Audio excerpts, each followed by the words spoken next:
მოგესალმებით, ძვირფასო ტელემოხურებლებო. სამყაროში არსებულ ადამიანის მიერ შექმნილ და ხელმისაწვდომ უკრებრივ ყველა ციკლთან უპირობოდ გამოირჩევა თავისი შინაარსითა და თუნდაც არსით ბიბლია, ღმერთის წერილი ადამიანებისადმი.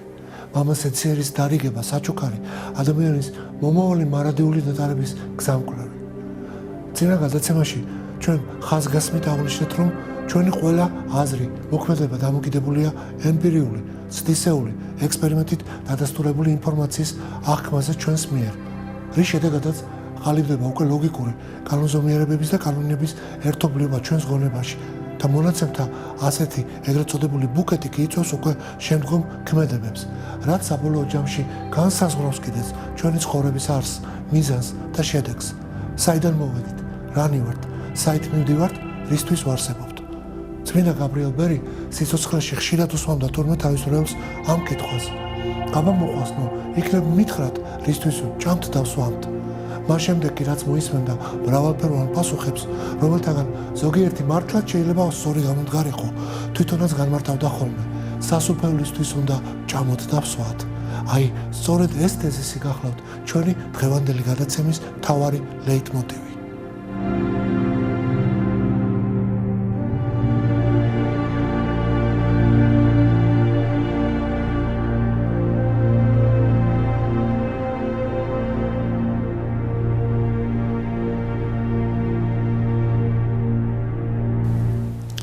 მართლაც მოდით დავფიქრდეთ, რისთვის და რა მიზნით შექმნა უფალმა ყოველივე და მოიყვანა არარსებობიდან არსებობაში.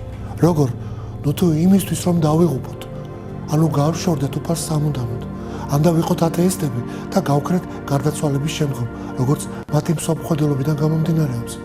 ჩვენ ხომ ცხადად ვხედავთ და წინა გადაცემებშიც მოიყვანეთ უამრავი მაგალითი შემოქმედის არსებობის დასაბუთებისა და იმისა, რომ შემოქმედი უქმნელია და მისი არსებობა უთხოვარი ფაქტია. ისიც ხომ ვაჩვენეთ, რომ მისი ქმნილებები ვართ, მაგრამ მისივე მსგავსნი და აქედან გამომდინარე კეთილად ქმნილი. მაშინ რატომ არ უფიქრდებით იმ გარემოებას, თუ რა იყო უფლის განზრახულობა, როდესაც ინება და ქმნა ყოველივე არსებული? თქვენ წარმოიდგინეთ, რომ ეს განზრახულობა შესაქმნის პირველივე სიტყვიდანვე გამოშჩვევის იმზირება და ეხლა კი მოდით განმარტოთ, თუ რატომ, როგორ ხდება ეს ყოველივე ამგვარად.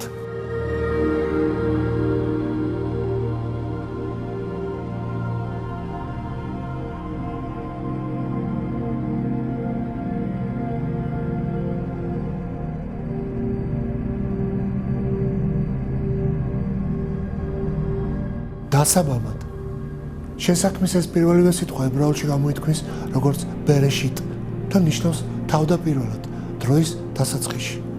არსებობს წმინდა მამათა მრავალი განმარტება ამ სიტყვისა, თუ რას ნიშნავს იგი, მაგრამ ის, რასაც დღეს ვეცდებით განგიმართოთ ძვირფასო ტელემოყურებლებო, ჩვენი აზრით სიახლე იქნება ადამიანის ცნობიერებაში.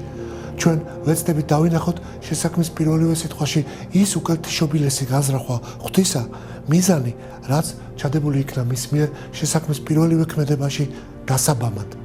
ნუ თუ ეს სიტყვა მხოლოდ დროის და სივრცის დასაწყისის გამოხატველი იქნება მხოლოდ.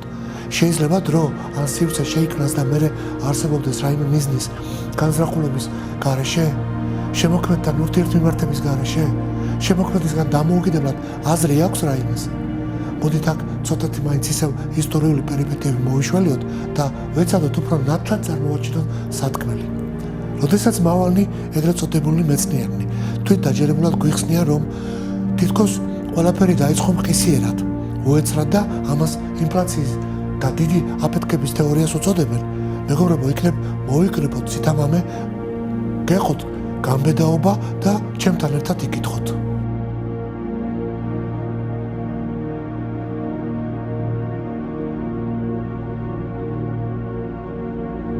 მაგრამ თქვენ ალოცვილებო, თუ კი წინა გადაცემაში მოყვანილი წმინდა მამათა და კორიფე მეცნიერთა ნააზროვნი უფლის უთხოვარი არსებობის შესახებ არ გაგმაყოფილებთ, მაშინ იქნებ ეს კითხვა მაინც გაგიჩნდეთ აზრად და იკითხოთ, რა აფეთქდა, საიდან მოვიდა ან გაჩნდა ის მატერია, ენერგია თუ სხვა რამ სუბსტანცია, რაც აფეთქდა.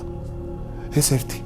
ეხლა მოდით გავშიფროთ მეორე აბსურდული დასკვნა ისევ ევოლუციის თეორიის მიმდევრებისა, რომლებიც გვიმტკიცებენ, რომ თურმე თავდაპირველი ქაოსიდან ჩამოყალიბდა ის სილამაზე, ის სიმეტრია, როგორც მიკროსამყაროში, ისე მაკროსამყაროში, რაც დაიმზირება ჭეშმარიტი მეცნიერული მიდგომით ექსპერიმენტზე დაყრდნობით და თურმე ეს ყველაფერი წარმოიქმნა ქაოსიდან, თავისთავადო. თავიდან რა იყო და როგორ იყო პირველი საწყისი ამაზე დუმან-მავარნი. პასუხი არ აქვთ და ამ კითხვის იგნორირების და ქაოსური მატერიის პირველადობის დაშვების შემდეგ კი უკვე ამბობენ, რომ თურმე ეს ქაოსური მატერია უეცრად გალამაზდა და აზრობრივი დატვირთვა შეიძინა. ეს პროცესი თვალსაჩინოებისთვის დაახლოებით ასეთ მოვლენას შეიძლება შევადაროთ. ვულკანის ამოფრქვევის შედეგად დედამიწის გულიდან ამოსული ქაოსური მასისგან, რომ წარმოიქმნეს ულამაზესი ქალაქი თავისი ყველა სასიცოცხლო ატრიბუტით. ეს ხომ წარმოუდგენელია? ეს ხომ მოაზრობაა? ამას ხო ვერ დაუშვებს ვერც ერთი საღად მოაზროვნე ადამიანი, ვერანაირი ალბათობის თეორიის ლაბირინთებით. ბატონო გია, გამოჩენილი გერმანელი ფიზიკოსი, ნობელის პრემიის ლაურეატი, ბერლინის უნივერსიტეტის პროფესორი, კვანტური თეორიის ფუძემდებელი მაქს პლანკი, თავის ლექციებში და ცნობებებში ატარებს შემდეგ განსაზღვრას. საითქენაც არ უნდა მივაპყროთ ჩვენი მზელა, რაც არ უნდა წარმოადგენდეს ჩვენი დაკვირვების ობიექტს, ჩვენ ვერსად ვერ ვაწყდებით წინააღმდეგობას მეცნიერებასა და რელიგიას შორის. პირიქით, ჩვენ კონსტატირებას უკეთებთ მათ აბსოლუტურ ჰარმონიას ძირითად პუნქტებში. განსაკუთრებით კი ბუნების მეტყველების დარგში. როგორც რელიგია, ისე მეცნიერება საბოლოო ჯამში ეძიებს ჭეშმარიტებას და მიდის ღვთის აღიარებამდე. რელიგია ადიდებს უფალს დასაწყისშივე, მეცნიერება კი ყოველი აზრის ბოლოს. პირველი წარმოაჩენს ღმერთს როგორც საფუძველს, მეორე კი სამყაროზე ყოველი ფენომენოლოგიური წარმოდგენის დასასრულს. აი ეს საინტერესო აზრი, საინტერესო შეხედულება ცნობილი მეცნიერისა, თქვენში როგორ განწყობას იძლევს? ანუ თქვენ რა შეგიძლიათ თქვათ აი ამის შესახებ? პასუხი არის შემდეგი რა, რომ მეცნიერება ცდილობს, რომ სამყაროს პირველ საწყისი გაიგოს, ხო? აი ეს ჩვენი მეცნიერება, ფუნდამენტური მეცნიერება, ხო? გამოყენებითზე არ ვიძახი, რომელსაც ტექნოლოგიის გაუმჯობესებას ვფიქრობ, ხო? ეს არის ალბათ დაუსრულებელი პროცესი. მე ესე მგონია და მეცნიერების უმეტესობას ესე მგონია, იმიტომ რომ ყოველთვის იქნება კითხვები, რომელზეც ჩვენ პასუხები არ გვეცოდინება. შესაბამისად, ვინაიდან ყოველთვის გარი კითხვა, რომელზეც ჩვენ პასუხი არ გეცოდინება, ეს ნებისმიერი ადამიანისთვის იქნება საიდუმლო და საერთოდ ადამიანებს ჩვენ გვიტაცებს საიდუმლოებები, ხო? რაღაცა რო არის გაურკვეველი, ეგ გვიტაცებს, ხო, ყოველთვის არა, იმიტომ რომ ყველაფერი თუ გარკვეულია, მაშინ არც არაფერი, მოსაბეზრებელია მაშინ ყველაფერი, ხო? ყოველდღიურობა ხდება, ხო? ეგ მომენტი არის და ესე იგი, ეს არის დაუსრულებელი პროცესი. მეცნიერების თვალსაზრისით. ვერასოდეს მეცნიერება ვერ გეტყვის იმას, რომ იყოს ხალხი მექანიცისტები იყვნენ, რომელსაც ეგონათ, რომ ყველაფერი შევისწავლე და დამთავრდაო. გაიგე? დეტერმინიზმის პრინციპი იყო ეგეთ. თუ კიდე მაგასაც ვიტყვი. რომ აი სამყარო ლაბორატორიით აქ რაც იყო ლაპარაკი, ძალიან ბევრჯერ გაჟღერდა თქვენ მხრიდან, აი რასაც ხავსმოდით ჩვენ, უბრალოდ იგივე ტერმინები და აი რაც ახლა ლაპარაკი, ხო? სასულოთ მისვლა საიდუმლოების ამოხსნა, სასულოთ ბოლოს და ბოლოს მართლა ეგეც უაზრობა. ხო? თუ პირველ საწყისად რაღაცას აღიარებენ, ობიექტური კანონი იქნება დავშეკრებულ მეძე არ ვლაპარაკობთ, ხო? და მიდიხარ შენ ამ სასულობად არსებობს განხრობის თეორია. ეს ახლა ჩვენ კამათზე გადავდივართ და შენ თუ გინდა კითხვა პასუხი სხვა არის. ახლა შენ მიდიხარ სადღაც. დროს როცა უპატარ მიდის ნამამები რომ მიდიან და მასში აზრები გონება ქრება. გავიგე, მაგრამ ახლა მაგას რატომ მეუბნები? გავცემ. შეიძლება მსგავსი რაღაცა იყოს კორელაციაში. რა რასთან ადამიანი თუ ამ სამყაროს შეიმესებს თავის თავისუფალდები და ბოლოს მიდის თუ არა ღმერთის აღიარებამ და ერთ-ერთი მეცნიერმა თქვა 300 ცნობილი მეცნიერი და 287 იგივე საზღვრებს. აი შენ როგორც ახლა ხო წარმოგადგენელი ამ ფუნდამენტური ამ სფეროს ფუნდამენტს და არა გამოყენებს ხო? გიფიქრია თუ არა ამ თემაზე? ნუ ასეთ რაღაც. ნუ ზოგად კითხვაა რა. რაღაც აზრით სამყაროს ესე იგი ყველაზე ფუნდამენტური კანონები აგმაყოფილებს სიმეტრიის, ანუ რაღაც სილამაზის პრინციპს. რატო არის ეს ჩვენ არ ვიცით. ესე ფაქტია რომ ესეა. ხო, რაღაცა შინაგანი ელეგანტობა და ჰარმონია. რატო უნდა ყოფილიყო ეს აუცილებლად ჩვენ არ ვიცით.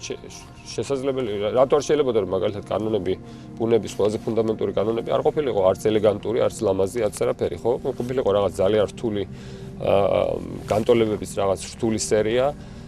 მაგრამ ეგრე არ არის, აი რაღაც ელეგანტურობა არის ჩადებული. ესე აი ბუნების ფუნდამენტში. და ეს მეორე გამოვლინება, ეს დამატებითი განზომილებების ერთ-ერთი გამოვლინება ამ ჰარმონიას, იმიტომ რომ უფრო დიდი სიმეტრია ახასიათებს სივრცეს, რომელსაც მეტი განზომილებები აქვს, ვიდრე სივრცეს, რომელსაც ნაკლები განზომილებები აქვს. ხო, შეიძლება ჩავწვალოთ, რომ ეს აბსოლუტური ჰარმონიის ხელი ჩანს ამაში და ამის ანარეგული.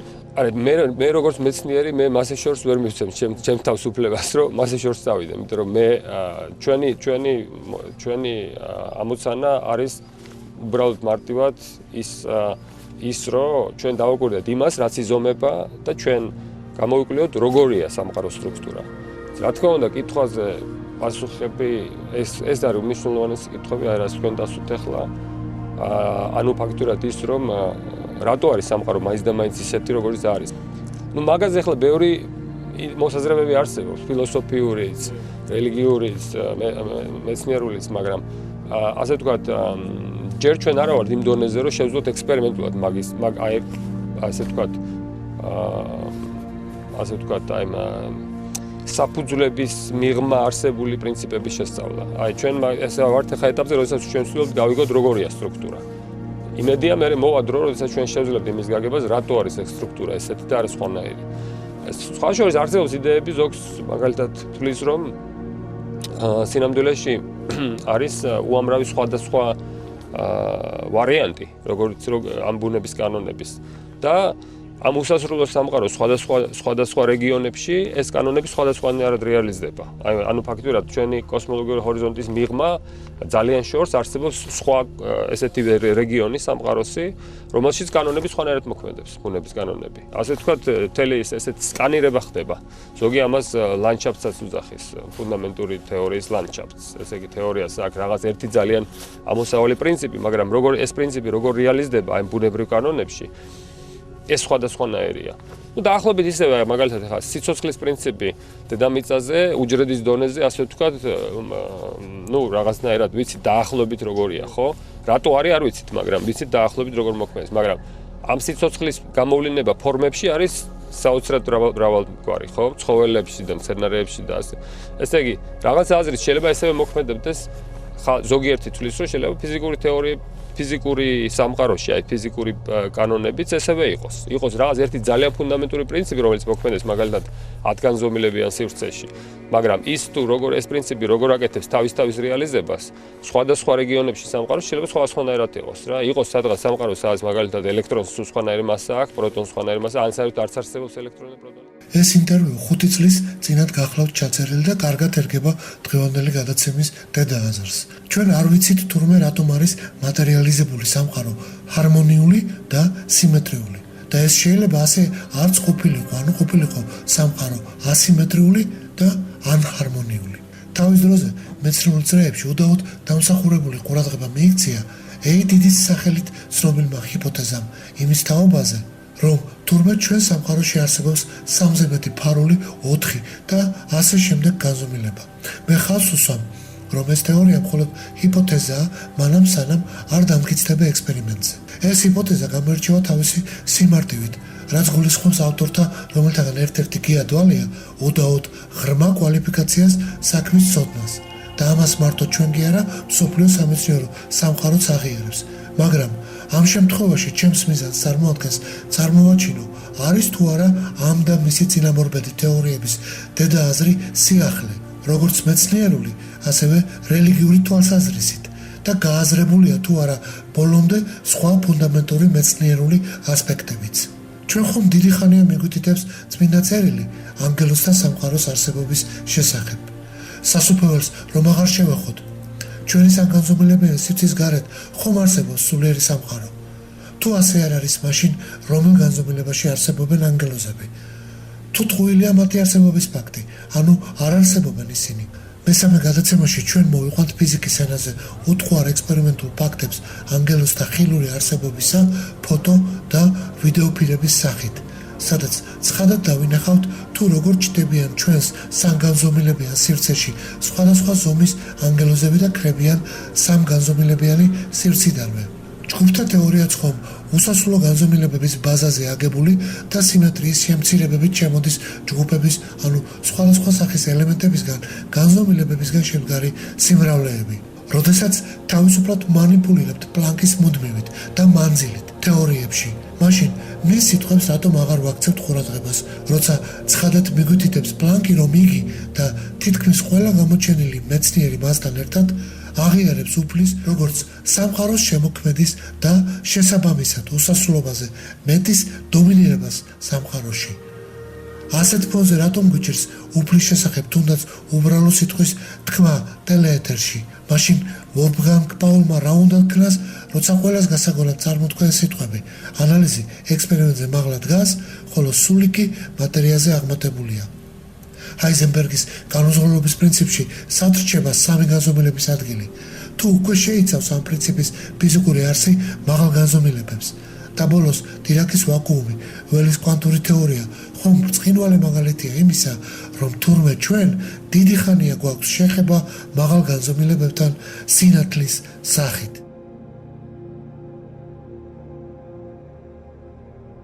მოდით აქვე სინათლის შესახებაც ვთქვათ ორიოდე სიტყვა.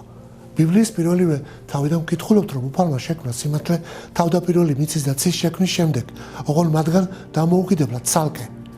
სინათლე გახლავთ ერთადერთი მატერია, რომელიც არ ექვემდებარება ხრსნადობას. მას გააჩნია თვისება უკვდავებისა. ანუ მეცნიერულ ენაზე თუ ვიტყვით ნივთიერი მატერიის ან უზრაობის მასის მქონე მატერიის არარსებობის შემთხვევაში, სინათლე ვრცელდება უსასრულოდ, მას არაფერი არ მოსდის არსებობს მარადიულად.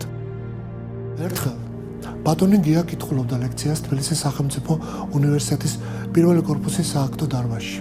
ეს ის პერიოდი იყო, სანამ ფიზიკის ფაკულტეტი ყვაოდა საქართველოში, რაც სამწუხაროდ დღეისათვის აღარ შეესაბამება რეალობას და რატომ და როგორ მოხდა ეს უკვე ცალკე თემაა.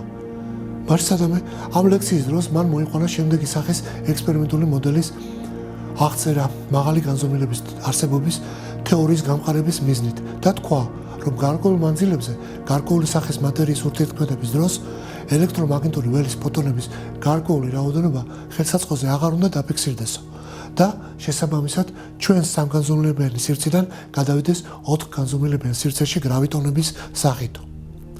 მე ამ დროს, როგორც ელექტრომაგნიტური ველის, კერძოდ კი ლაზერების ტექნოლოგიის, რაც სხვა არაფერია თუ არა გარკვეული სახის ელექტრომაგნიტური ველის სახესხვაობა, სპეციალისტმა მას კითხვაში მიუთითა, რომ პოლ დირაკის თეორიული აზრობრივი დასკვნების მეოხებით და შემდეგ უკვე ექსპერიმენტულად გამყარებული მოსაზრებების მიხედვით ველს გააჩნია ეგრეთ წოდებული ვაკუუმური მდგომარეობა. ან სხვა სიტყვებით, ნულოვანი რხევების ენერგია, რომელიც არსებობს მაშინაც კი, როდესაც ფოტონები არ არსებობენ. თანამედროვე ფიზიკა 4 სახის ურთიერთქმედების ფორმებს იცნობს. ესენია სუსტი, ძლიერი, ელექტრომაგნიტური და გრავიტაციული. აქედან პირველი სამის გაერთიანება უკვე ექსპერიმენტულად დასაბუთებულია. ალბათ იგივე ბედიელის გრავიტაციულსაც. არსებობს აზრი, რომ პირველადი მაინც ელექტრომაგნიტური ბუნება, ანუ სინათლეა. წყარო ყოველივე მატერიალურის წარმოშობისა ელექტრომაგნიტური ველია. ანიჰილაციის ანუ გაქრობის შედეგად კი ისევ ელექტრომაგნიტურ ველს ვიღებთ, რომელსაც ყოველივე მატერიალურისგან დამოუკიდებლად მარადიულად არსებობა შეუძლია. სხვა სიტყვებით თუ ვიტყვით, ელექტრომაგნიტურ ველს ძალუძს უსასრულოდ გავრცელდეს ისე, რომ არ შეიცვალოს ან გაქრეს ნებისმიერ მანძილებზე, როგორც მაკრო, ისე მიკრო სამყაროში. მატერიასთან ურთიერთქმედებისას კი შედის მასში შთაინთქმება და გამოდის მისგან გამოსხივდება. ეს თვისებები კი დანარჩენი სამი ურთიერთქმედების ფორმებს არ ახასიათებთ. მატერიის გარეშე ისინი არ არსებობენ. ინგლისელი ფიზიკოსი პოლ ანდრიან მორის დირაკი უთვალსაჩინოესი თანამედროვე თეორეტიკოსი, რომელმაც დაასრულა კვანტური თეორიის ლოგიკური თანმიმდევრული სქემა, ამომწურავად აღწერს ელექტრომაგნიტურ ველს, ანუ სინათლეს, როგორც უსასრულო ენერგიის წყაროს მატარებელს. მის ნაშრომში კვანტური მექანიკის ფუნდამენტური განტოლებები მე-6 პარაგრაფში ვკითხულობთ. სინათლის კვანტს ახასიათებს ერთი უცნაური თავისებურება. ის წყვეტს არსებობას მაშინ, როდესაც იმყოფება ერთ-ერთ თავის სტაციონარულ ნულოვან მდგომარეობაში, სადაც მისი იმპულსი და შესაბამისად ენერგია ნულის ტოლია. სინათლის კვანტის თანთქმა შეიძლება განვიხილოთ როგორც მისი ჩახტომა ამ ნულოვან მდგომარეობაში, ხოლო მისი გამოსხივება კი ამოხტომა ამ ნულოვანი მდგომარეობიდან ისეთში, სადაც მისი არსებობა ცხადია, თვალსაჩინოა და ეს ხდება ისე, თითქოს კვანტი ხელახლა დაიბადა. გამომდინარე იქედან, რომ ასეთნაირად წარმოქმნილ კვანტების რიცხვს არ ახასიათებთ შეზღუდვა, შემოუსაზღვრელნი არიან, ჩვენ უნდა ვივარაუდოთ, რომ ნულოვან მდგომარეობაში მათი რიცხვი ამოუწურავია, უსასრულოა.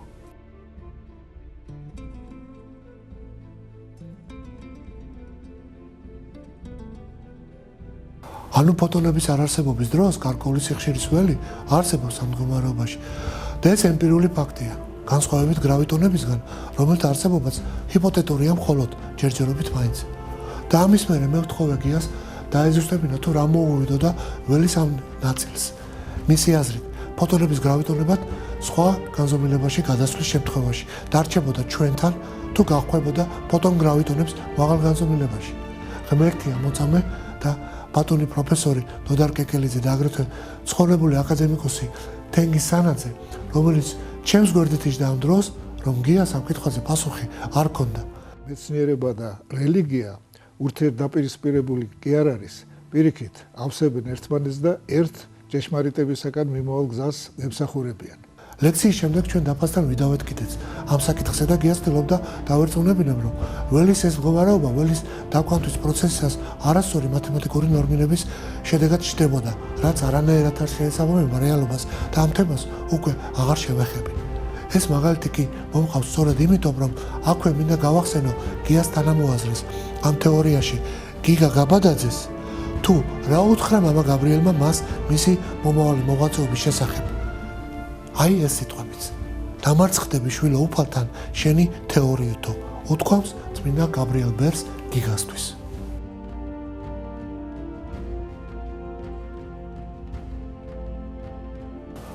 რა დასკვნის გამოტანა შეიძლება ამ ისტორიიდან? ჩვენ ხშირად ვიშველიებთ შორეული წარსულის ფაქტებს ამა თუ იმ დასკვნების გამოსატანად და რამდენად უფრო აღმართოვანებელია, როცა უახლეს წარსულშიც კი შესაძლებელი ხდება მსგავსი საინტერესო და ზოგად საკაცობრიო მოვლენების მოძიება. მოყვანილი ისტორიაც ხომ ნათელი მაგალითია ამისა, საიდან შეძლო წმინდა მამამ განეჭვრიტა გიგას მომავალი მოღვაწეობის არსი. იმ შემთხვევაში თუ ზოგიერთი თვის არ გჯერაო და ამთხვევაო, ან სხვა რამეს მსგავს შეგვედავება. ამისით მე უშუალოდ გიგასთან გადავამოწმე ეს ფაქტი და მანაც დამიდასტურა ამ ფაქტის სიმართლე.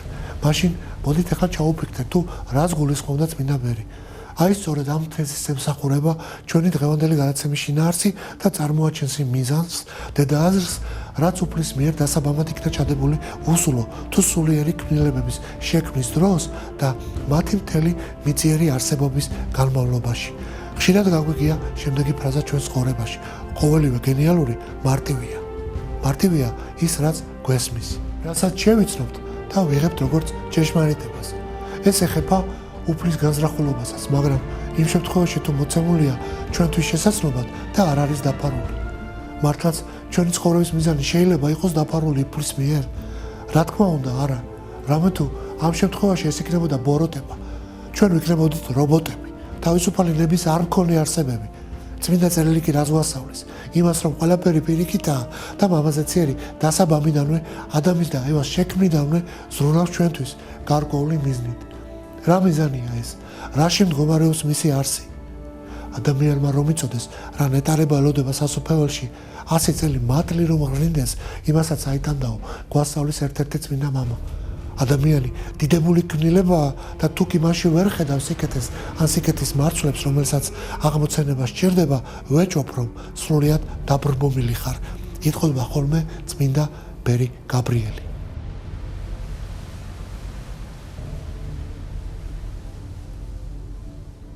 ძვირფასო მეგობრებო, იმდენად ცხადია, იმდენად სუფთაა და გამჭვირვალე ჭეშმარიტება. სიმართლე, სიკეთე და თავისუფალი ნება უფლის აბსოლუტურობის, უქმნელობის, პირველადობის შემეცნების გააზრება, რომ მის არსებობაში და უზენაეს სიკეთეში არ დაჯერება მამამთა მხრიდან იგნორირება. სიბრალულის შეგრძნებას იწვევს ჩემში და გულისკივილი ნარევ განცდას მათ მიმართ. ისმის კითხვა რა დაგვიშავა შემოქმედო, რისთვის ვებრძვით მას? არარსებობიდან არსებობაში რომ მოგვიყვანა და თავის ხატად და მსგავსად რომ შეგვქნა ამისთვის? ესაა ჩვენი სამართალი.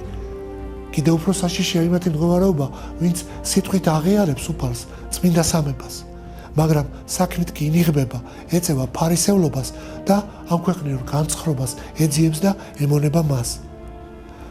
ადამიანისთვის მინიჭებული თავისუფალი ნება გულისხმობს სწორედ მეცნიერული აზროვნების დომინირებას, კვლევის, ექსპერიმენტის, შემოქმედების უნარის ქონას და სწორედ ამიტომაც თითქმის ყველა კორიფე მეცნიერი, როგორც პირველ გადაცემაში ვიხილეთ, ღია და დაუფარავად აღიარებს და ეთაყვანება უფალს, ადიდებს მას. მაშინ რა უნდა ვთქვა იმ მეცნიერების მისამართით, რომლებიც ამას არ აკეთებენ. ნუ თუ ისინი ნიუტონზე, აინშტაინზე, გალილეიზე, კეპლერზე, პაულზე, ბორზე, ჰაიზენბერგზე, დირაკზე, პლანკზე წინაყენებენ საკუთარ თავს. აქვე დავსვამთ მარტივ კითხვას, რაც ათეისტების გამოსაფხიზლებელი უფრო იქნება.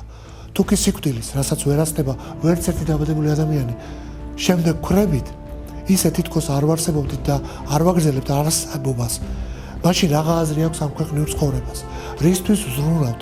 არარაობისთვის, უაზრობისთვის?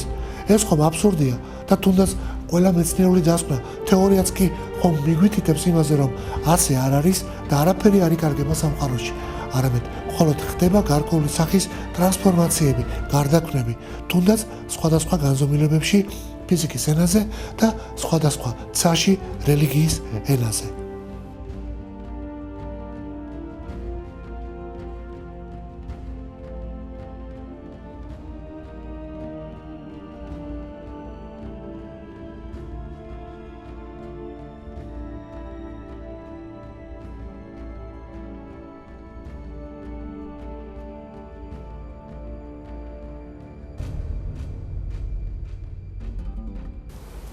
წმინდა იოანეს გამოცხადებაში ცხადად წერია აგრეთვე მეორე სიკვდილის, ცეცხლის ტბის არსებობის შესახებ.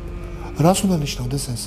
თუ კი სიკვდილი, როგორც ბოროტმა ევას შთააგონა და უთხრა, უფალმა მოგატყვა დარგაკრებითო, ნიშნავდა უფლის მხრიდან მომდინარე არა დაცემას, სულის და სამშვიდველის სხეულისადმი დაქვემდებარებას, არამედ გაქრობას, რაც მამაზეცია სათქმა უნდა არ უგულისხმია და სწორედ ამაში მდგომარეობდა ეშმაკის ძაკრობა, მაშინ ეს მეორე სიკვდილი რას უნდა ნიშნავდეს?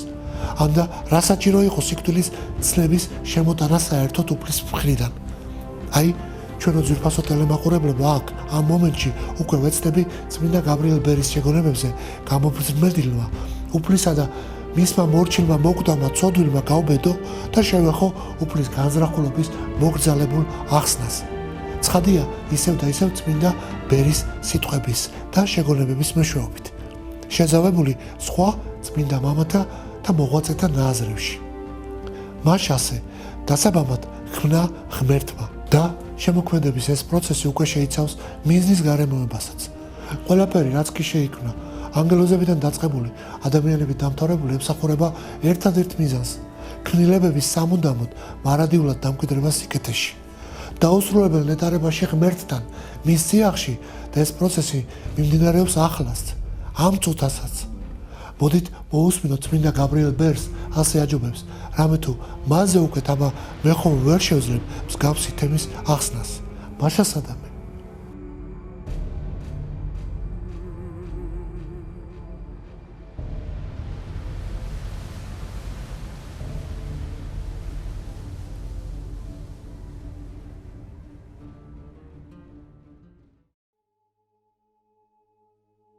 ღმერთი ერთია, მაგრამ სამპიროვანი, მამა, ძე და სულიწმიდა, რომელიც ნათლისღებით გამოჩნდა.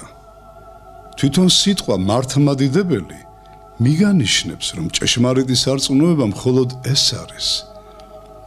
იერუსალიმში მაცხოვრის საფლავზე ცეცხლის გარდამოსვლაც ამას ადასტურებს.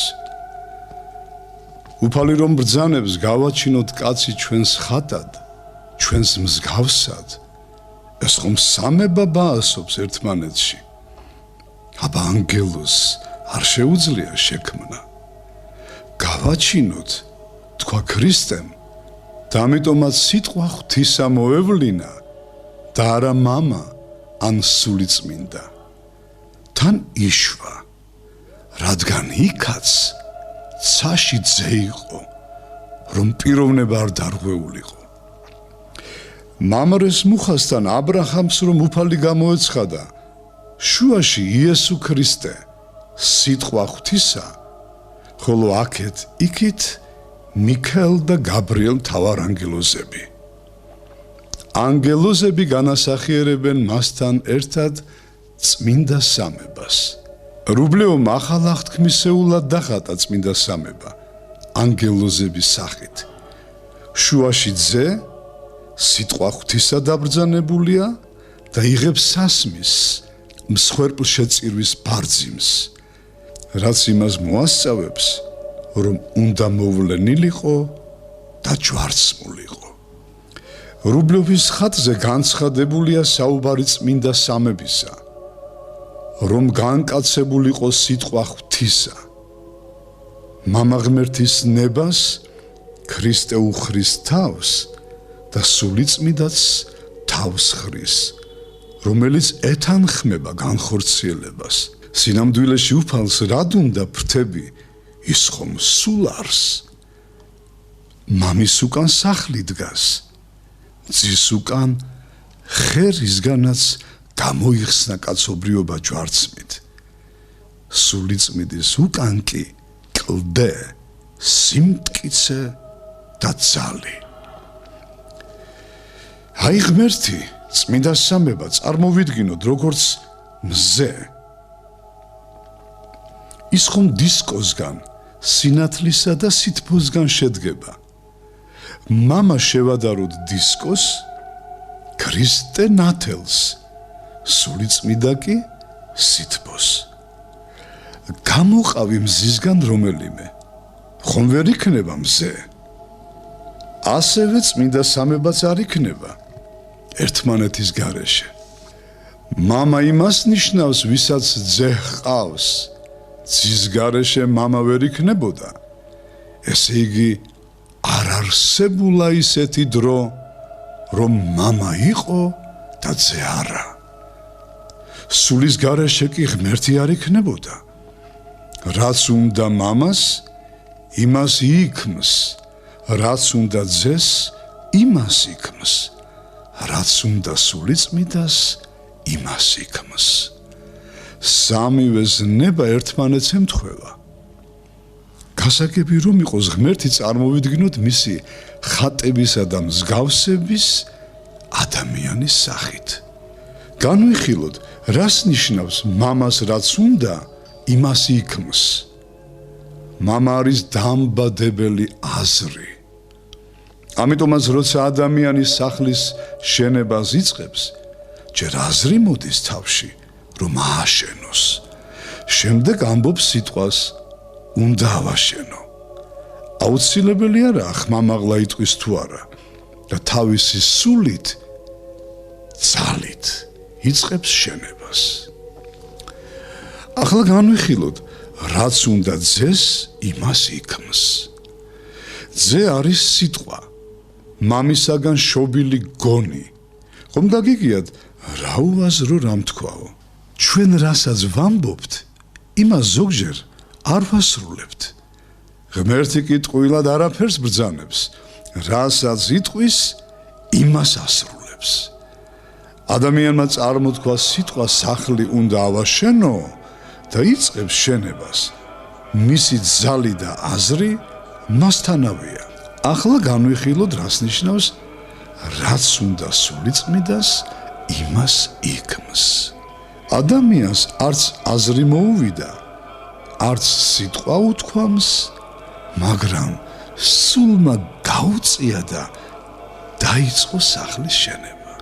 ეს სამი თუ ადამიანში წინააღმდეგობას არ იწვევს და შეთანხმებულია, მით უმეტეს ღმერთში როგორ იქნება? მოდით ახლა ესეც ვიკითხოთ. არსებობს ბედისწერა. შეეძლოთ ადამიანს და ევას აეცილებინათ ცოდვით დაცემა თავიდან? შეეძლოდა სრულიად თავისუფლადაც. მათ უბრალოდ უნდა ეკითხათ უფლისთვის, თუნდაც რას ნიშნავდა ორივე ხის არსებობა და პასუხიც მოეთხოვათ. ქონდათ მაშინაც ამის უფლება და ეხლაც ყოველ ჩვენთაგანს აქვს მსგავსი მოთხოვნის და განმარტებების მიღების მოთხოვნის უფლება შეუზღუდავად და ვინც ეძიებს, ღებულობს კიდეც პასუხს არა მარტო წმინდა წერილიდან, ლოცვებშიაც, უფალთან საუბრისას. არ არსებობს ბედისწერა. ზოგი იტყვის, ასე მეწერაო.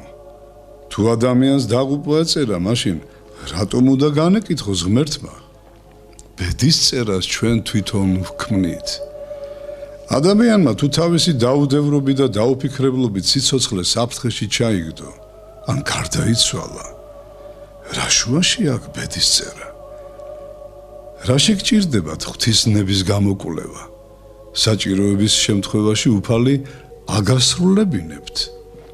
თქვენ მხოლოდ 10 მცნების დაცვა, აღსარება და ზიარება მოგეთხოვებათ. ღვთისმსახურს კი ყოველივე სჭირდება. გულს უნდა ჰკითხო, როდესაც გული დაგაჯერებს, ის არის ღვთის ნება. როცა წმინდანები სთხოვდნენ უფალს, უფალი უჩვენებდა თავის ნებას, ხოლო ღვთის გამგებას ვერავინ ჩასწუდება.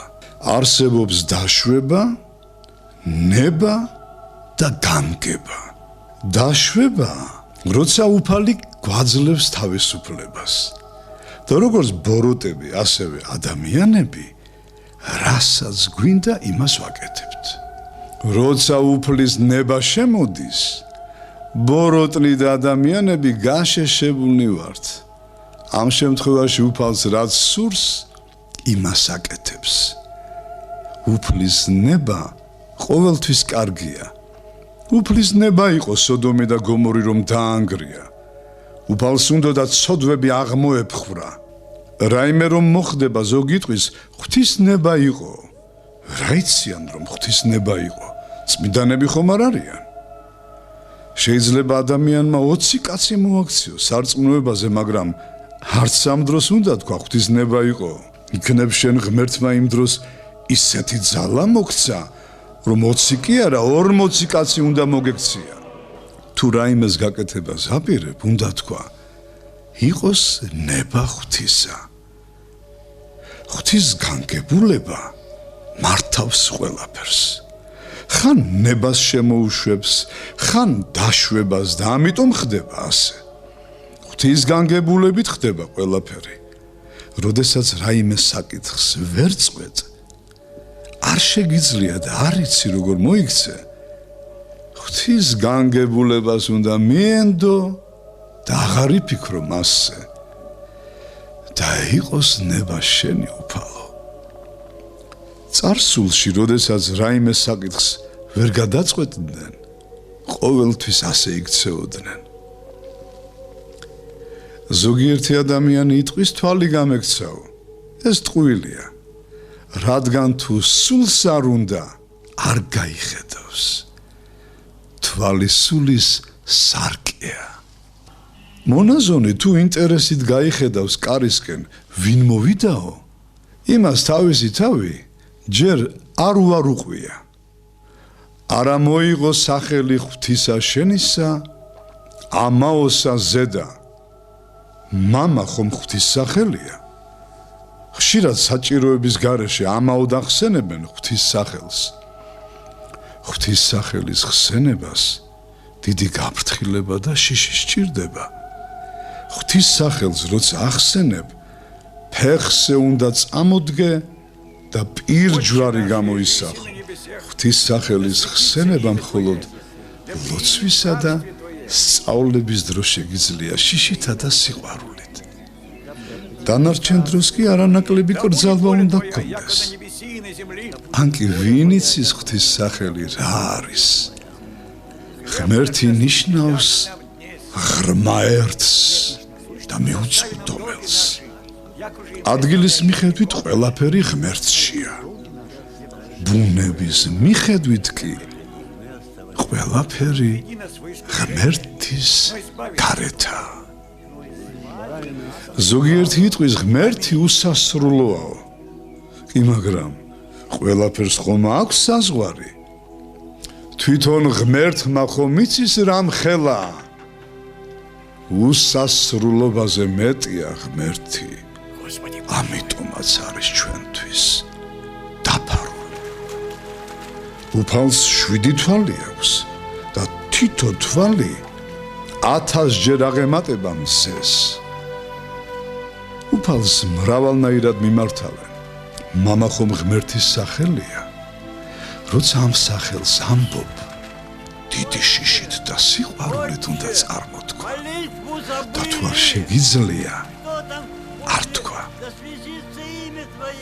ღმერთი არის უსაზღვრო სიყვარული. თვით სიყვარულზე მეტია იგი. Облачен от Бога властью священства, все молитвы знаю. Но бегать по морю я не умею. Не пробежать мне. А вы только и знаете, трое нас да трое вас, Господи, помилуй нас. Но у вас чистое сердце. Идите. Идите с Богом на свой святой остров. И живите и молитесь там, как молитесь. ადამიანი სხეულის სამშვინველისა და სულისაგან შედგება. სხეულს ხუთი თვისება აქვს: ხედვა, სმენა, ყნოსვა, გემო და შეხება. და აქვს ორი ინსტინქტი: თვითგადარჩენისა და გამრავლების. სამშვინველი არის ის, რითაც ვსუნთქავთ. იგი ისევე როგორც ცხოველებში და ფრინველებში მოიცავს აზრს, გრძნობას და სურვილს. ღმერთმა აზრი შთადო ტვინში, გულში გრძნობა, ხოლო სურვილი კი მთლიანად სხეულში. სურვილებს ხელმძღვანელობს ნება, რომელსაც არ აქვს ორგანო, ის მთელ სხეულშია. როდესაც რაიმე სურვილი გვეუფლება, მაშინ მთელი სხეული აღიძვრება. სამშვინველს უნდა რომ შეიძინოს ცოდნა და გამოცადოს, დაიკმაყოფილოს ესა თუ ის გრძნობა. უკვდავ სულს გააჩნია სამი თვისება: შიში ღვთისა, სინდისი და სწრაფვა ღვთისაკენ. რაც ცხოველებსა და ფრინველებს არ გააჩნიათ. სამშვინველი არის სისხლში, მაგრამ სისხლი არ არის. ადრე ცოდვი დაცემამდე სამშვინველიც და სხეულიც სულს ემორჩილებოდა. ცოდვით დაცემის შემდეგ კი სულთან კავშირი გაწყდა და სამშვინველი სხეულს დაემორჩილა. სხეულს რაც უნდა, იმას აკეთებინებს სამშვინველს. ოღონდ სამშვინველი გადაადგილებს სხეულს, სული კი აგონიერებს. სინდისი პატარა ღმერთია. უფალმა სინდისი იმიტომ შთადო ადამიანში, რომ უნდოდა ადამიანი გადაერჩინა. სული მეცნიერია და ყველაფერი იცის. ეს სინდისს ეხება. იგი გამოიძიებს რა არის კარგი და რა არის ცუდი. ტყუილად კი არ ხდება, როცა გვერდზე ვინმე უცხო ჩაგივლის. ხან გიხარია, ხან კი შეკრთები. ჩვენი მხედველობის არეში მოქცეული სამყაროს ნაწილი, რასაც ვხედავთ, ესაა ადგილი, სადაც გადმოიყარდნენ ბოროტის სულები. ეშმაკები, ვარსკვლავები ზიქით ვერადიან. ყველანაირი აზრი უცხო პლანეტელებზე მართლმადიდებელი ქრისტიანისთვის დაუშვებელია. ისინი დემონები, დაცემული ანგელოზები არიან. არავითარი სხვა ცივილიზაცია არ არსებობს. ღმერთმა ეს ქვეყანა ადამიანებისთვის გააჩინა. ეგენი რომ კეთილის მყოფელი არსებები იყვნენ, ჩუმი ხმით რატომ მოვიდოდნენ? უფალი კი მოვა ღრუბელზე თავისი წმინდა ანგელოზებით. ეს ხომ უფლის დიდება იქნება. მის მოსვლას ყველა გაიგებს. მათ რომ სიკეთე უნდოდეთ, ხმამაღლა დაგიძახებდნენ, მას პინძელო, კარი გაგვიღეო. ეგენი კი ჩუმად გველივით მოიპარებიან. ასეთი მორწმუნეში ეჭვის აღმძვრელი, მზაკრული სიჩუმე ბოროტების ნიშანია. შენი მტერი უნდა გიყვარდეს, ხოლო ქრისტეს მტერი როგორ უნდა შეიყვარო? მაგრამ არ უნდა გძულდეს, გეპარალებოდეს. აი აქედან გამოდის სიყვარული. ერთი ადამიანიც რომ გძულდეს, სასუფეველისგან შორს ახარ. მოყვასი უნდა გიყვარდეს და ის მაინც ქენი, რომ არავინ გეჯავრებოდეს. არავის ზე უკეთესი არ გეგონოს თავი. იცით რატომ ჩავიდა წმინდა შიო მოღვიმეში ადამიანების დიდი სიყვარულისათვის თავად ღმერთი არის სიყვარული მამას უყვარს ძე და სული წმინდა ისე ძეს უყვარს მამა და სული წმინდა და აგრეთვე სული წმინდას უყვარს მამა და ძე რახან იცოდა ღმერთმა რომ ეს სიყვარული რამხელა სიხარულია ამისთვის შექმნა არსებები და მათ გარშემო ყველაფერი მათაც რომ ეხარათ ღმერთის შემოქმედია და არ უნდოდა ძალით ყვარებოდათ თავიანთი შემოქმედი ამიტომ მან თავისუფლება მიანიჭა ანგელოზებს და ადამიანებს რადგან ანგელოზები ადამიანზე უფრო ძლიერები იყვნენ უფალმა პირდაპირ ჰკითხა უყვარდათ თუ არა თავისი გამჩენი და საშუალება მისცა დარჩენილიყვნენ მასთან და უფრო სრულყოფილნი გამხდარიყვნენ ხოლო რადგან ადამიანი უფრო სუსტი არსება იყო ღმერთმა მას სამოთხეში ხესი ცოცხლისას გარდა დაურგო ხეკეთილისა და ბოროტის გარჩევისა რადგან ესწავლებინა სიყვარული სიყვარულში რომ განმტკიცდებოდა ადამი შემდეგ ამ ხის ნაყოფსაც მისცემდა და აღარ შეცოდავდა მსგავსად წმინდა ანგელოზებისა რომლებმაც იცოდნენ კეთილი და ბოროტი ისინი ხომ იმდენად განმტკიცდნენ სიყვარულსა და კეთილის ქმნაში რომ ბოროტება არ შეუძლიათ ბოროტებიც იმდენად განმტკიცდნენ თავის ბოროტებაში რომ კეთილის ქმნა არ შეუძლიათ მთავარი სიყვარულია მერე მორჩილება შემდეგ კი მარხვა ადამის სიყვარულს მოაკლდა მორჩილება დაარღვია და მარხვა გატეხა ადამი ღმერთივით იყო სახედ და ხატად ღვთისა შექმნილი მსგავსებით კი უფლისთვის უნდა მიებაძა სათნოებებში ღმერთმა თავის ხატად შექმნა ადამი რომელიც უნდა მიმსგავსებულიყო მას ესე იგი ამით ბრძანება მისცა ღმერთი გამხდარიყო რა თქმა უნდა არა ბუნებით რამე თუ მხოლოდ ერთია ღმერთი და არავის უხილავს არამედ მადლით წმინდა წერილიც ხომ ამბობს თქვენ ხართ ღმერთებიო განღმრთობილი არის მადლით ღმერთი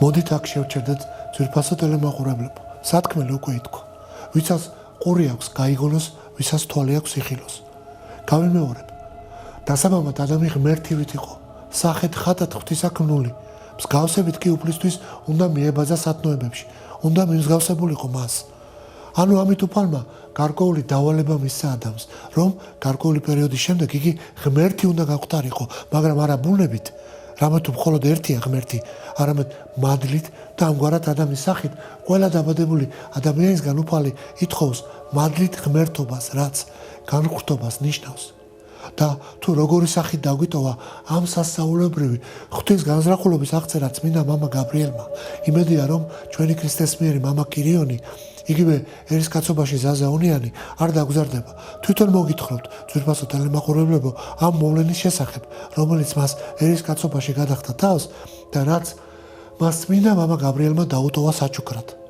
თუ რა არის განხრთობა როგორი ღვაწლია ეს და როგორი ღვთის წყალობაა და საჩუქარია ადამიანისთვის მამა კირიონის ციხში სახელწოდებით ჭეშმარიტება სულის უკთავებაშია თქვენ შეგიძლიათ წაიკითხოთ ამ მოვლენის შესახებ ჩვენ კი ვეცდებით ტელეეთერიდან ან თვითონ მამა კირიონის მეშვეობით ან სხვაგვარად გავაცოცხლოთ ეკრანზე ის დღე როდესაც თავის კელიაში მამა გაბრიელმა ინება და დაუტოვა ესწავლება მამა კირილოს, მაშინდელ ახალგაზრდა ზაზაონიას, რომელმაც უკვე ჩვენ გვიცილა და ეს საჩუქარი.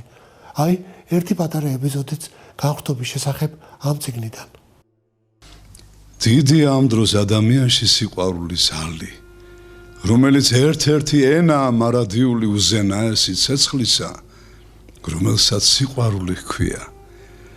მას ამ ცეცხლთან მთლიანად შეერთება სწადია და არა მარტო ამ ცეცხლისაგან მოცემულ მოწყვეტილ ენად ყოფნა. მთლიანად შეერთება ამ ცეცხლთან განღმრთობა, რისთვისაც ადამიანს დიდი ლტოლვისა და ვედრების გარდა დიდი შინაგანი სისასტიკე ემართებს საკუთარ თავთან, უარყოფა პირადისა და დავიწყება საკუთარისა, რაც საკუთარი თავის დიდი დამტაბლების გარეშე შეუძლებელია. ყოველი ადამიანი უნდა გიყვარდეს, ხედავდე მასში ძმას და მოყვას და გახსოვდეს, რომ უფალმა ჩვენმა იესო ქრისტემ ყველასთვის იბნო, ყველას სიყვარული, ყველას მსახურება სიბრძნით, რომელსაც ღმერთი აძლევს, ვისაც კი მიხედავს და შემოსავს ამ ხელა სიყვარულით. ყველამ კარგად უწყით თუ როგორ განვითარდა მოვლენების შესაქმის პირველივე პერიოდიდან. ადამი და ევა ეურჩნენ უფალს, განუდგნენ მის მიერ დასახულ მიზანს, საჩუქარს და აქ თითქოს ისევე უნდა დაღუპულიყვნენ, როგორც დაცემული ანგელოზები.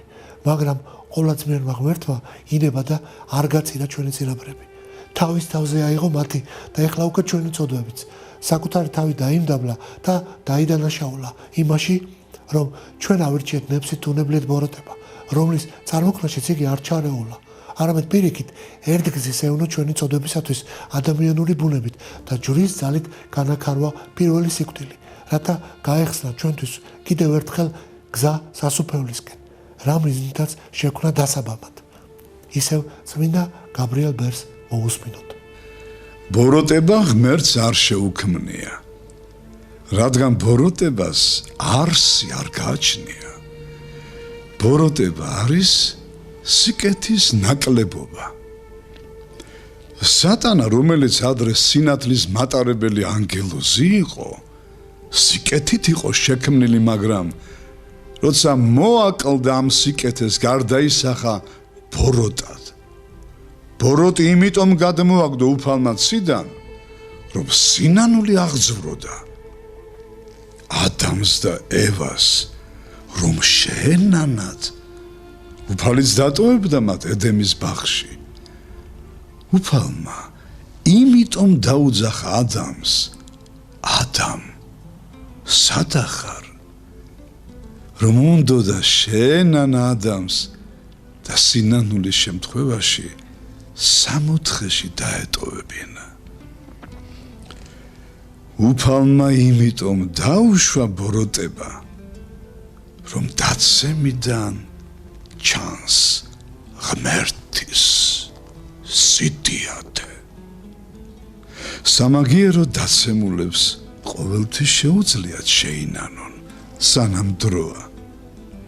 ამ ქვეყნად დრო ყველაზე დიდი წყალობაა. დროში შეიძლება კაცი ცხონდეს და შეიძლება წარწყმდეს. ადამიანი დაუღალავად უნდა მისწრაფოდეს ღვთისკენ და უფალი როცა ამას ხედავს, მაშინ იწყალებს ადამიანს და ყოველივეს აძლევს, რაც საჭიროა მისთვის. მსგავსი შეგონებების საკითხის შემდეგ, რა თქმა უნდა, ყოველ ჩვენთაგან აღეძრება სურვილი შეიმეცნოს და განემართოს, თუ რა ურთიერთმიმართება არსებობს ღვთის მიერ სამყაროს შექმნის პროცესის არსის მართლმადიდებულ კანონიკურ მოძღვრებასა და მეცნიერულ ჭეშმარიტებას შორის, გამოხატულს ადამიანთა მიერ დროისა და სივრცის განზომილებათა აღქმასა და მატერიის ურთიერთქმედების ფორმების არსის შემეცნებაში. თავდაპირველად ღმერთმა შექმნა ცა და მიწა, ანგელოზი და დასი და ეს ყოველივე არსებობდა ნათობთა გარეშე. ანუ არსებობდა მატერია არა ამჟამინდელი სახით, მაგრამ დრო უკვე არსებობდა. რამე თუ ქმნილება გულისხმობს შემოქმედისგან განსხვავებულობას, რაც მხოლოდ დროის არსებობის დაშვებით აიხსნება. თუმცა დრო მაინც პირობითი ცნებაა და არ არის აბსოლუტური და მხოლოდ მოძრაობის აღწერას ემსახურება. შესაბამისად, ღმერთთან დრო არ არსებობს, არამედ არსებობს ერთი დიდი ბრჭყალებში ახლა. რისთვისაც დავითის ნასამართველი გვეუბნება 1000 წელი, ვითარცა ერთი დღეა, ხოლო ერთი დღე ვითარცა 1000 წელი.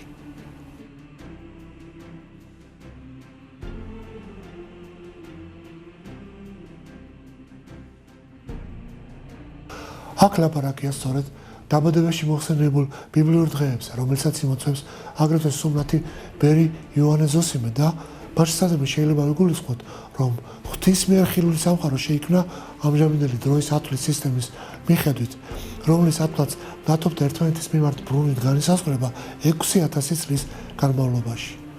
თავდაპირველად მიწა იყო უსახური და უდაბური, ბნელი იდობს კულზე და სული ღვთისა იძროდა წყლებს აზედა. თქვა აღმერთმა, იყოს ნათელი და იქმნა ნათელი. პირველი დღე. რომელ ნათელზეა აქ საუბარი, როდესაც ნათობები და მათ შორის მზე, რომლებიც მესამე დღეს შექმნა წმინდა სამებამ, არ არსებობდა. რა თქმა უნდა, ეს ის ნათელია, რომელიც მეცნიერებაში სინათლის, ანუ ელექტრომაგნიტური ველის სახით არის ცნობილი და რომელიც შემდგომში ღვთის მიერ გარკვეული სახით დაგროვდა ნათობებში და რისი საშუალებითაც ჩვენ შეიარაღებული ან შეუიარაღებელი თვალით ვხედავთ ხილულ სამყაროს. ბაჟისადმი თავდაპირველად ცაში, ანგელოზთა დასის სამყოფელში ხილული სამყარო შექმნამდე და მანამ, სანამ წარმოიშვებოდა ბოროტება, ყოველივე არსებობდა ნათობთა გარეშე. შემდგომ მოხდა გაყოფა. მოусმინოთ მამა გაბრიელს. ჩვენ რასაც ვხედავთ და იმის იქით რა galaktikebitsa, ეს სულ პირველიცა. ადგილი, სადაც გადმოიყარნენ ბოროტის სულები. არ ვიცი როგორ სხეულში თუ სულში უნებლიე შემთხვევა მქონდა. მეცხრეცაზე ვიყავი ატაცებული. უფლის ტახტი მეცხრეცაზეა. საიდან მოიტანეს, როცა ამბობენ, რომ ახალი სასუფეველი უნდა შეიქმნასო. სასუფეველი როგორიც იყო, ისეთი იქნება მუდამ. ცა და მიწა შეიცვლება და არასასუფეველი. და კიდევ უჩინო არის ის უხილავი, სულიერი სამყარო, რომელიც სახიერმა და ყოვლად ძლიერმა ღმერთმა მისი მიუწვდომელი სიბრძნითი განგებულებით უწინარეს ხილული სამყაროსა და კაცის დაბადებისა შექმნა და მოიმოქმედა. ორივე სამყარო ერთობით არის სავსება ღმრთის შესაქმისა, ხოლო ადამიანის სრულყოფილი სარკია ამ სავსებისა, რომელშიც ღმერთმა ორივე ბუნება, სულიერი, უმაღლესი და ფიზიკური, სულიერთან შედარებით უმდაბლესი, მისი მიუწვდომელი სიბრძნით ერთ პირში ზოგადად ადამიანის ხატში შეკრა და გაერთიანა. ორივე სამყაროს ფიზიკურთან ერთად სულიერსაც დაუბრკოლებლად ხედავდა ადამი დაცემამდე. ამ სტრიქონების საკითხისთანავე უალტერნატიულად გამომდინარეობს შემდეგი დასკვნა. მთელი ხილული სამყარო, galaktikები, ვარსკვლავთა სისტემები, პლანეტები არის ადგილსამყოფელი ბოროტთა. ანუ როგორც ამჟამად იწოდებიან უცხო პლანეტელთა, ჰუმანოიდთა და ისინი გახლავთ სწორედ ის სულიერი ქმნილებები დაცემული ანგელოზები, დემონები, რომლებიც მთავარ ანგელოზ მიქაელთან და მის ანგელოზთა დასთან შებრძოლების შემდეგ ჩეკა კუხილის გაელვებით იქნენ გადმოღრილი ამ ადგილას, რომელსაც პირველიცა ეწოდება. დედამიწა კი ერთადერთი პლანეტაა, სადაც არსებობენ ორბუნებოვანი, სულიერი, უმაღლესი და ფიზიკური, სულიერთან შედარებით უმდაბლესი ბუნების მქონე ქმნილებები, ადამიანები. დიახ, დედამიწა ხილულ სამყაროში ერთადერთი ადგილია, სადაც არსებობს ცივილიზაცია. აი ასეთია დასკვნა და უკვე ნათელი ხდება თუ რატომ აქვთ ასეთი გაშმაგებული სურვილი ბოროტების მოციქულებს, რათა დაეუფლონ ჩვენს სულებს, სამუდამოდ დაგხვეპონ, როგორც უკვე აღვნიშნეთ. ბოროტის სულიერი არსებები იყენებენ ყოველგვარ საშუალებას, რათა დაეუფლონ ადამიანთა სულებს. დიახ, დაეუფლონ ადამიანთა სულებს და ეს პროცესი დაგვირგვინდება ანტიქრისტეს გამეფებით დედამიწაზე.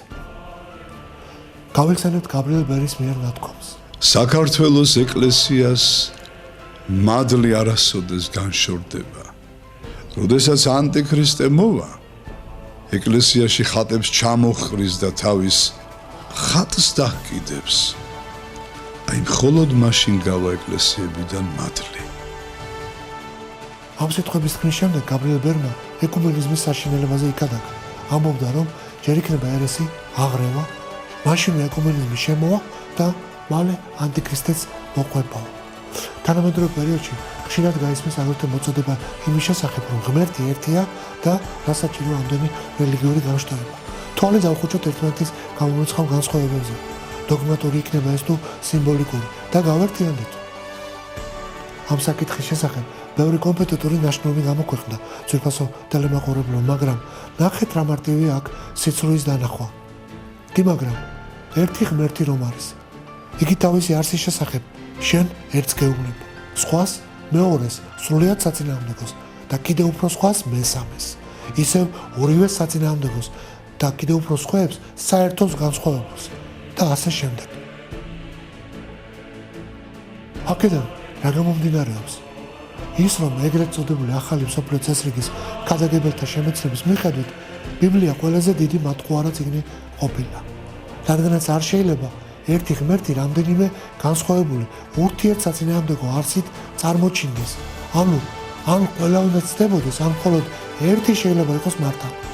ამიტომაც რამდენადაც ასეთ აშკარა მკრეხელობას ვერ განაცხადებენ, ვერ გადრულობენ, იძულებული არიან აღიარონ, რომ ან ყოველი განშტოება მცდარია, ან მხოლოდ ერთთან იქნება სიმართლე.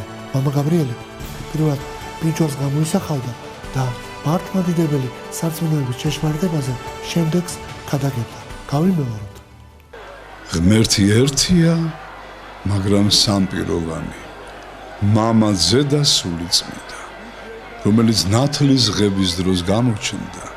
თვითონ სიტყვა მართლმადიდებელი მიგანიშნებს, რომ ჭეშმარიტი სარწმუნოება მხოლოდ ეს არის. იერუსალიმში მაცხოვრის საფლავზე ცეცხლის გარდამოსვლაც ამას ადასტურებს. უფალი რომ ბრძანებს, გავაჩინოთ კაცი ჩვენს ხატად, ჩვენს მსგავსად. ეს ხომ სამებაბა ასობს ერთმანეთში. ვანგელოს არ შეუძლია შექმნა. გავაჩინოთ თქვა ქრისტემ და ამიტომაც სიტყვა ღმრთისა მოევლინა და არა მამა ან სულიწმიდა, თან იშვა, რადგან იქაც ცაში ძე იყო, რომ პიროვნება არ დარღვეულიყო. მიუხედავად ამდენი ჭეშმარიტი ფაქტისა და ლოგიკური დასკვნისა, მართლმადიდებლობის მოწინააღმდეგე ათეისტი ან ანარქიული აზროვნების მქონე ადამიანები სულაც არ წუხან ამ გარემოებების გამო და მათ არა ჭეშმარიტება, არამედ რადაც არ უნდა დაუждეთ მომავალი ანტიქრისტეს საამებლად, მხოლოდ ეკუმენიზმის სახელით ცნობილი გაერთიანება აინტერესებთ.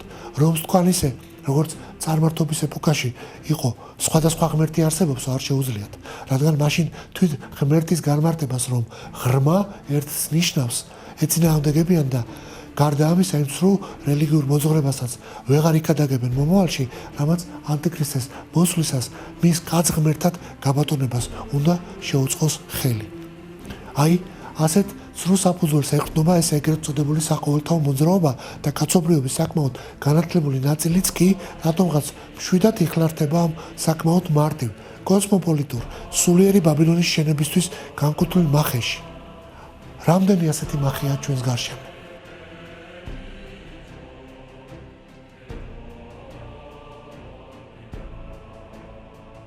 უპრიანი იქნებოდა აქ ვახსენოთ იოანე ოქროპირისა და მის მეგობარ მღვდელმთავარ ბასილის ცნობილი საუბარი, სადაც იოანე ოქროპირმა სამწყსო ბრეული შეადარა ხმლებითა და ფარებით შეარაღებულ პირთითველა ჭაბუკებს, რომლებსაც ბრძოლის ველზე უხილავი მტერი, ამ შემთხვევაში ეშმაკი, თავებს პანტაბუთით აყრევინებდა.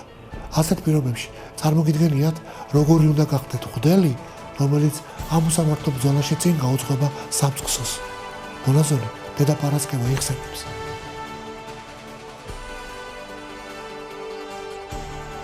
მამა გაბრიელი მასთან ლოცვა კურთხევაზე მისულთ, მისი სიცოცხლის ბოლო პერიოდში ტირილით ევედრებოდა. სიკეთე ჰქმენით, რათა თქვენმა სიკეთემ გადაგარჩინოთ. ჯოჯოხეთის ნახევარი უკვე დედამიწაზეა. ანტიქრისტე კარებთან დგას და შემოგლეჯას ცდილობს. თქვენ მოესწრებით ანტიქრისტეს. ანტიქრისტე მთელ დედამიწაზე გამეფდება და დევნა ყველგან იქნება. საქართველო ღვთისმშობლის წილხვედრი ქვეყანაა. ღვთისმშობელი დაიფარავს მას და ნაკლები დევნა იქნება ოღონდ. ცალ-ცალკე ნუ იქნებით. 10 და მეტნი იყავით, რათა დევნის დროს ერთმანეთს შეეშველოთ. როდესაც გაგიჭირდებათ, ნუ შეშინდებით. მე მოვალ და მოგეხმარებით, ოღონდ თქვენ ვერ დამინახავთ. ადრეც ეგონათ, რომ თითქოს ანტიქრისტე მოვიდა, მაგრამ ადრე არ იყო ნიშნები. ომები რომ იყო, ეს არ იყო ნიშანი. მაშინ არ იყო ციურის ასწაულები და საყოველთაო განდგომილება. განდგომილება მწვალებლობის ტოლფასია. მალე მთელი მსოფლიო გაერთიანდება ანტიქრისტეს რიცხვით. ბოლო დროს ცაში ნუ დაიწყებთ ყურებას, რადგან ისეთი სასწაულები მოხდება, შეცდებით და დაიღუპებით. ძვირფასო ტელემაყურებელი, რა ვიღოთ? როგორ დავახციოთ თავი ამ უბედურებას? მით უმეტეს რომ ნებსით თუ ნებლიეთ, ჩვენ თვითონვე უწყობთ ხელს ბოროტების დასადგურებას. სწორედ ამ მიზნით დაგჭირდა ზემოთ მოყვანილი გარკვეული სახის ანალიტიკური შესავლის მოშველიება. სიყვარული, აი რა არის ის, რაც უნდა ვისწავლოთ და რასაც უნდა ველტყოდეთ, რითაც უნდა შევიმოსხოთ. ზოგი იტყვის, სიყვარული მაქვსო, იცი ან კი რა არის სიყვარული? ვინ ჩასწვდება სიყვარულს? მითხარით აბა რა არის სიყვარული? შეგვეკითხა მამა გაბრიელი და ცოტა ხნის შემდეგ სახარებისეულად თვითონვე განმარტა. სიყვარული სუგრძელი და ტკბილია. მას არ შურს, არ კედმაღლობს, არ ამბარდავლობს, არ ჩაიდენს უწესობას, არ ეძიებს თავისას, არ განისხდება, არ განიზრახავს ბოროტს, არ ხარობს სიცრუით, არამედ ჭეშრამაირთებისაკენ ისრაფის, ყველაფერს აიტანს, ყველას უჯერებს, ყველას იმედი აქვს, ყველაფერს ითმენს. ესაა ნამდვილი სიყვარული, ამაში ადამიანის ბედნიერება და მთავარია სიყვარული, მაგრამ ამაზე უფრო მთავარია თუ როგორ ვისწავლოთ ჩვენ ეს სიყვარული.